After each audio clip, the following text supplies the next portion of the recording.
بسم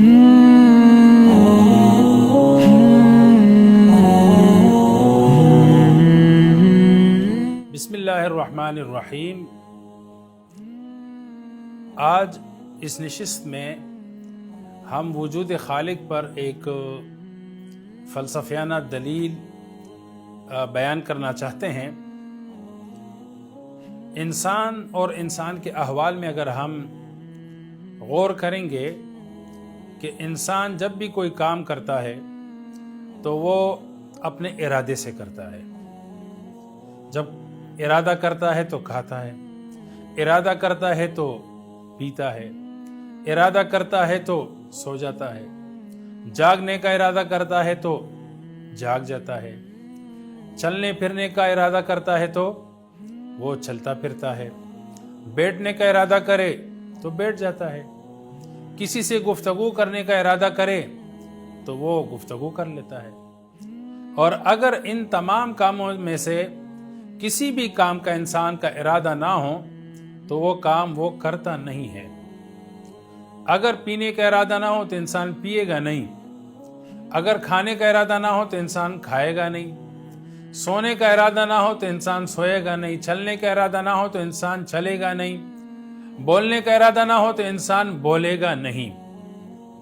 انسان کے اس ارادی حالت سے، ارادی کیفیت سے، ارادی احوال سے ہمیں ایک جنرل لا سمجھ میں آتا ہے کہ جو اختیاری کام ہوتے ہیں وہ ارادے سے ہوتے ہیں۔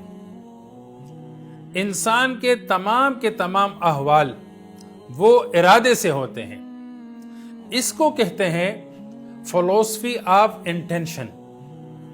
اب ہمیں یہ انٹینشن، ارادے کا ایک فلسفہ سمجھ میں آیا کہ انسان جو بھی کام کرتا ہے تو وہ ارادے سے کرتا ہے۔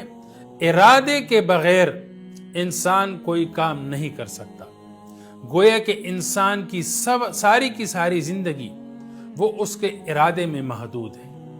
انسان جب ارادہ نہیں کرتا تو اس کی زندگی نہیں چل رہی ہوتی۔ اب سوال یہ ہے کہ اس فلسفی آف انٹینشن کو اگر ہم اپلائی کریں انسانی زندگی کی ابتدا میں اور انتہا میں تو پھر ہمیں کیا ملتا ہے، ہمیں کیا نظر آتا ہے؟ دیکھیں، انسان جب اس دنیا میں آیا، اس کو زندگی ملی، اس کو وجود ملا، تو زندگی پانے میں انسان کا ارادہ ہمیں نظر نہیں آتا۔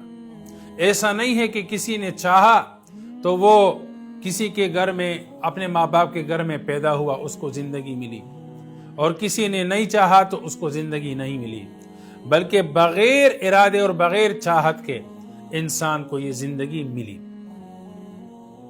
اچھا، اگر انسان اپنے تمام کام اپنی زندگی میں ارادے سے کرتا ہے، لیکن زندگی کا جو اینڈ ہے، زندگی کی جو انتہا ہے، وہ انسان کے ارادے کے بغیر ہوتی ہے۔ انسان چاہے تو بھی مرے گا، نہ چاہے تو بھی مرے گا۔ انسان کو مرنے کا ارادہ ہو یا نہ ہو، اس نے مرنا ضرور ہے۔ اب انسان کی زندگی ساری کی ساری وہ انٹینشن پر ہے، ارادے پر ہے، لیکن زندگی کی ابتدا اور زندگی کی انتہا یعنی موت، اس میں ہمیں انسانی ارادہ نظر نہیں آتا۔ تو کیا یہ ایسے ہی ہے، خود بخود ہے؟ نہیں، بلکہ انسان کی زندگی کے پیچھے ایک ارادہ ضرور ہے۔ اس کی زندگی کی ابتدا کے پیچھے بھی ایک ارادہ ہے اور زندگی کی انتہا کے پیچھے بھی ارادہ ہے۔ جیسے درمیان کی زندگی ارادے سے چل رہی ہے، ایسے زندگی کی ابتدا، زندگی کا وجود، پہلا وجود، وہ بھی ارادے کے تناظر میں ہے، اور زندگی کا اینڈ یہ بھی ارادے کے تحت ہے۔ اب وہ ارادہ کس کا ہے؟ انسان کا تو نہیں۔ تو ظاہر ہے ایک ایسی ذات موجود ہے جو اپنے ارادے میں خود مختار ہے، جو فعال لما یرید ہے، جو چاہے تو ہو جاتا ہے۔ اس نے چاہا تو انسان کو زندگی ملی، وہ چاہے گا تو انسان کو موت آ جائے گی اور انسان کی زندگی ختم ہو جائے گی۔ اور زندگی دینے والا اور زندگی لینے والا، اپنے ارادے سے زندگی بخشنے والا اور اپنے ارادے سے زندگی کو چھیننے والا، وہ صرف اور صرف خالق کائنات ہیں۔ اور وہ ارادے والے کون ہیں؟ وہ اللہ ہی کی ذات ہے، اس لیے کہ انسان کو اپنی زندگی کی ابتدا اور اپنی زندگی کی انتہا پر کوئی اختیار نہیں، کوئی ارادہ نہیں۔ تو فلسفی آف انٹینشن، اس تناظر میں ہمیں اللہ تعالیٰ نظر آتے ہیں کہ انسان کی زندگی کی شروعات اور اختتام یہ ایک ارادے کے تحت ہیں، اور وہ ارادہ انسان کا نہیں تو کس کا؟ وہ انسان کو بنانے والے کا ہے۔ وآخر دعوانا ان الحمد للہ رب العالمین۔